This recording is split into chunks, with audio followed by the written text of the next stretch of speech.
U.S. President Donald Trump said he would likely sue the BBC next week for as much as $5 billion after the British broadcaster admitted it made a mistake in editing a video of a speech he gave. The BBC, though, is insisting that there is no legal basis for his claim. The incident has plunged the broadcaster into its biggest crisis in decades and led to the resignation of the channel's top two leaders amid accusations of bias. Let's listen now to the U.S. president. Well, I think I have to do it. I mean, they've even admitted that they cheated. The people of the UK are very angry about what happened, as you can imagine, because it shows the BBC is fake news. For more on this, we can cross to London and speak to our correspondent, Bénédicte Paviot. So, Bénédicte, as we just heard, President Trump there threatening to sue the BBC for $5 billion.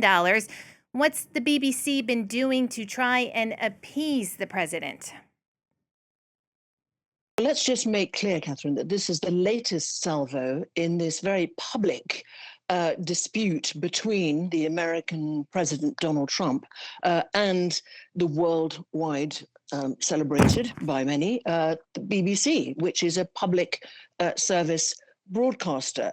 So days ago, the BBC had recognized that it had made a mistake in the editing of one of its flagship programs called Panorama, and the president was then threatening, if there was no response from the BBC, or not an adequate one, to sue the BBC for $1 billion.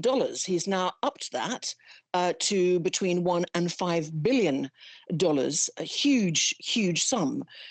So very clearly the BBC has apologized, both verbally, but it's also written two letters. But the bottom line is that it is refusing, or refused in its response on Thursday, before this ultimatum deadline on Friday given by President Trump, the BBC is refusing to compensate him. So the BBC says that it unintentionally gave the mistaken impression that President Trump had made a direct call for violent action in that speech that he gave on the 6th of January 2021, and said it would not be, this program would not be broadcast again. So it actually wrote two letters, one to the legal team of President Trump and one personally to President Trump. So why does the BBC think that it doesn't have to compensate the President Trump? What legal basis? Well, the BBC says that the BBC did not have the rights to and did not distribute this Panorama episode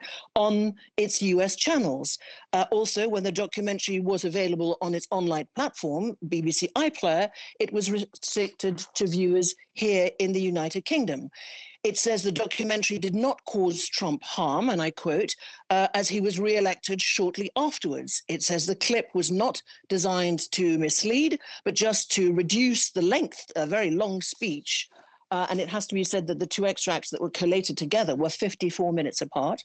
That's my addition. It says that the edit was not, quote, done with malice. It says the clip was never meant to be considered in isolation, but that the 12 seconds just within a 1 hour long program, which it says also contained lots of voices in support of the then presidential candidate, Donald Trump. It also says an opinion on a matter of public concern and political speech is, quote, heavily protected under defamation laws in the US. But clearly, Donald Trump does not feel that this is sufficient. He says that he's had a call put in by Keir Starmer and that he expects to call or talk to the British Prime Minister over the weekend. Now, we don't know what the call is going to be about, but what President Trump is inferring, both in the clip we saw and in what I'm saying, is that the BBC and this dispute will be talked about between the two leaders. Now, Bénédicte, as you mentioned there, Donald Trump not likely to let this go. And he had said that the British Prime Minister had wanted to speak with him and that he thought maybe he would have a call with him this weekend. So that's putting Keir Starmer in a bit of the hot seat here, because he's going to most likely have to be considering his response to the U.S. president, but he's also going to have to be considering, the BBC and what it stands for. Let's be very clear. Although the BBC gets taxpayer or British public money, and were the BBC to be found wanting and to be convicted of defamation, found in a court of law, that, I mean, to pay either $1 billion or let alone $5 billion, would be absolutely very problematic for this public service broadcaster.